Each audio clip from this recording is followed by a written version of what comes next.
The stark contrast between the Wales and Sussex families' handling of their children's privacy exposes a fundamental disconnect in understanding royal protocol and media relations.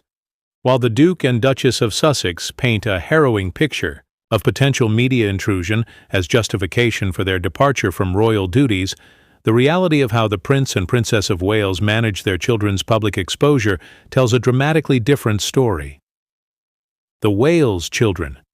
Future King Prince George and his siblings, Princess Charlotte and Prince Louis, objectively hold positions of far greater constitutional significance and public interest than Archie and Lilibet Sussex could ever claim. Yet through strategic boundary setting and thoughtful media engagement, William and Catherine have crafted a remarkable balance that protects their children while acknowledging public interest in the future monarch and his siblings.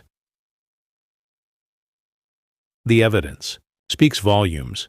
The Wales children appear in carefully curated public moments, annual birthday portraits, select family occasions, and the traditional first day of school photographs, the latter arranged through respectful negotiation with media outlets.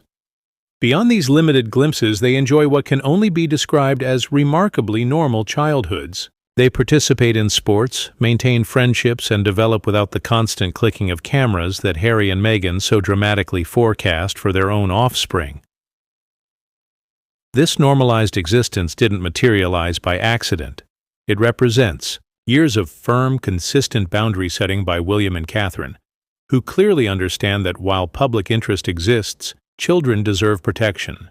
The media largely respects these boundaries not because of special treatment, but because of clearly established expectations and consequences.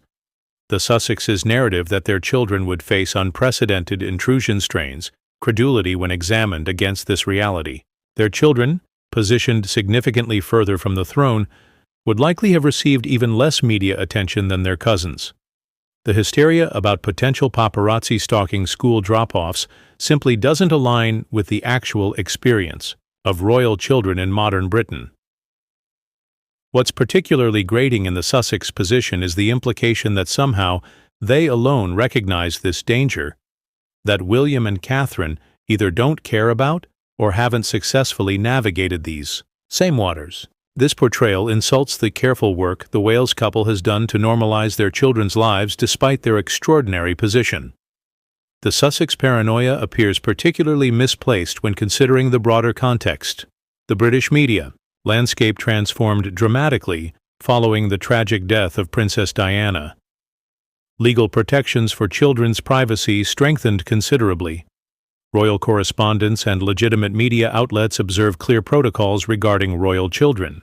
The nightmare scenarios Harry and Meghan describe belong more to the tabloid era of the 1990s than today's media environment.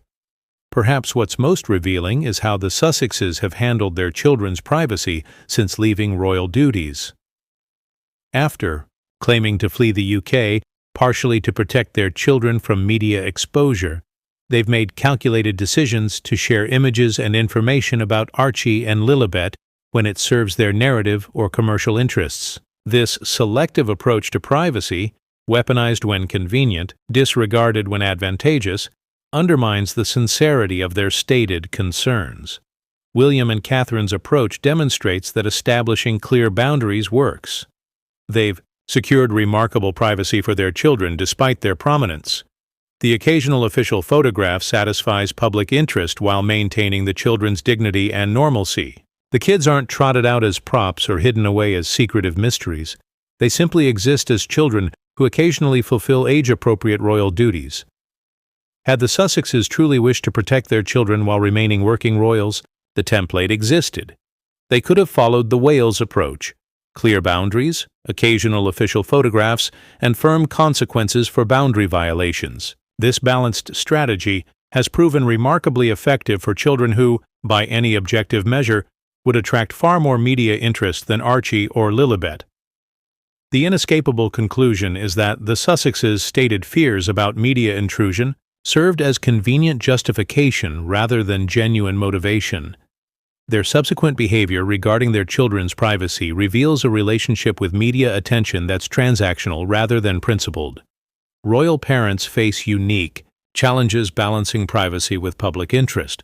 William and Catherine have mastered this delicate dance, demonstrating that royal children can enjoy normal childhoods with appropriate boundaries.